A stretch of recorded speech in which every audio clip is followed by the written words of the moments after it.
신념을 바꾸면 인생이 바뀐다. 당신은 지금까지 4개의 중요한 단계를 거쳤다. 첫 번째, 당신은 자신이 돈에 대해 어떤 생각을 갖고 있는지 알아냈다. 자신의 삶에서 무언가가 바라는 대로 풀리지 않을 때는 항상 어떤 신념이 그 뒤에 숨어 있는지 찾아내야 한다. 두 번째, 당신은 그런 신념이 자신의 목표를 달성하는 데 도움이 되는지 살펴보았다. 그리고 당신은 자신의 목표를 또렷이 볼 수 있게 되었다. 세 번째, 당신은 신념에서 관련 경험 및 증거들을 잠시 떼어냈다. 그렇게 함으로써 당신은 자신의 생각만 따로 관찰할 수 있었다. 네 번째, 당신은 어떤 생각의 타당성을 비판적으로 따져보았다. 그렇게 해서 기존의 신념을 상당히 의심스러운 것으로 만들었다. 당신은 이제 낡은 신념을 새로운 신념으로 교체할 준비가 되었다. 그리고 필요한 경험과 증거를 수집하여 새로운 생각을 당신의 믿음으로 만들 수 있다. 당신은 혹시 지금 이렇게 생각하고 있지 않은가? 그건 그렇게 간단하게 될 일이 아니야. 이제 나는 그것을 직접 시험하는 일에 당신을 초대하려고 한다. 물론 지금까지 모든 항목을 글로 써가며 따라왔어야 한다는 조건이 있다. 당신은 깜짝 놀라게 될 것이다. 낡은 생각을 새로운 생각으로 교체하라. 이제 당신의 목표 달성에 도움이 되는 새로운 생각을 찾아라.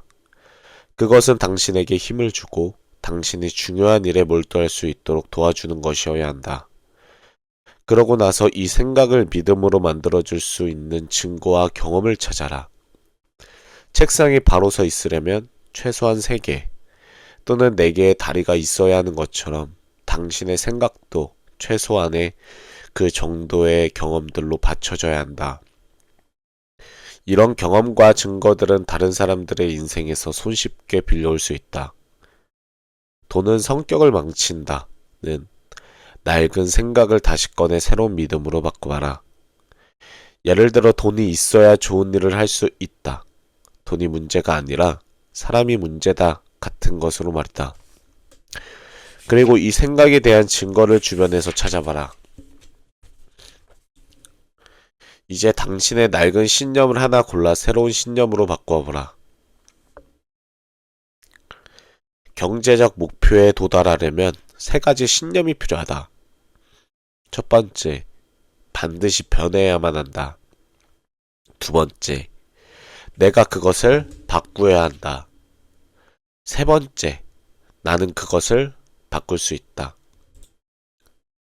자신의 상황을 효과적으로 바꾸려는 사람은 항상 반드시 해야만 한다는 굳은 마음을 가져야 한다.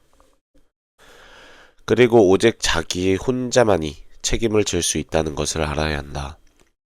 그러면 자신감이 생겨 자신에게 꼭 필요한 변화를 이루어낼 수 있다는 믿음을 갖게 된다. 나폴레옹 힐은 성공에 대한 책 가운데 가장 유명한 생각하라 그러면 부자가 되리라를 쓴 사람이다. 그의 계모는 고향을 떠나는 그에게 다음과 같은 말을 해주었다. 우리가 집이라 부르는 여기 이 초막은 우리에게 치욕이며 우리 아이들에게는 장애물이다. 우리는 모두 사지멀쩡한 사람들이다. 따라서 이 가난은 게으름과 태만의 결과일 뿐이며 그 사실을 잘 아는 우리가 이 가난을 그대로 받아들일 이유가 전혀 없다. 우리가 여기 주저앉아서 지금 이 상황을 그대로 받아들이면서 우리 자식들도 이런 환경에서 자라날 것이고 이런 삶을 그대로 받아들일 것이다. 나는 가난이 싫다. 나는 단 한 번도 가난을 운명으로 여기고 받아들인 적이 없었고 지금도 그렇다. 지금 나는 우리가 이 가난에서 벗어나 자유로 가는 첫걸음을 어떻게 떼야 하는지 아직 모른다.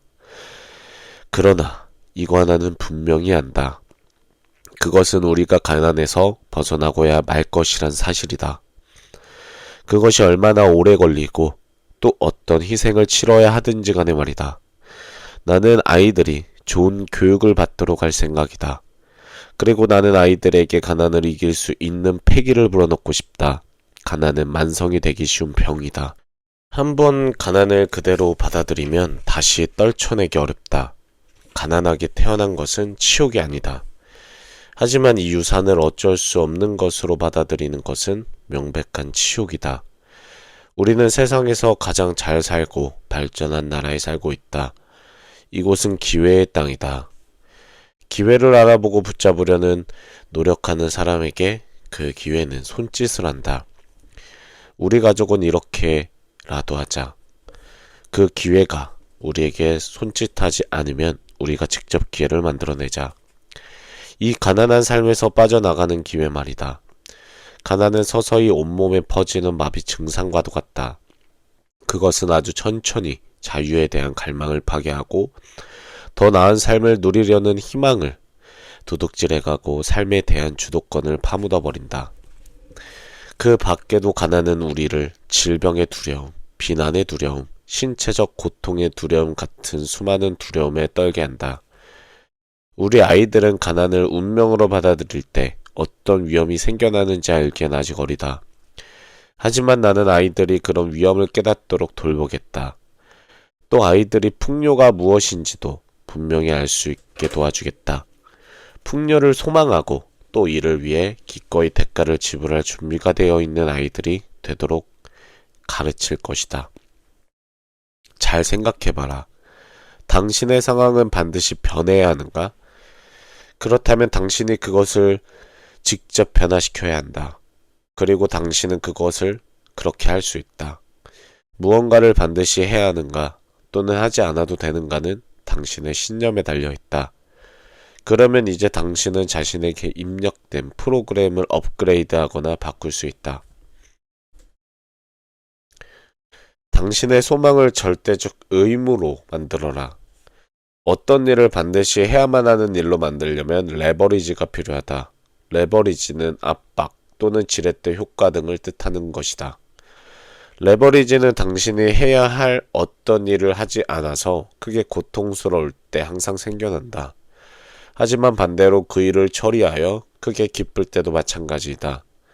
당신은 자신의 경제적 상태를 변화시키지 않아서 큰 고통을 당하는 자신의 모습을 상상함으로써 인위적으로 레버리지를 얻어낼 수 있다.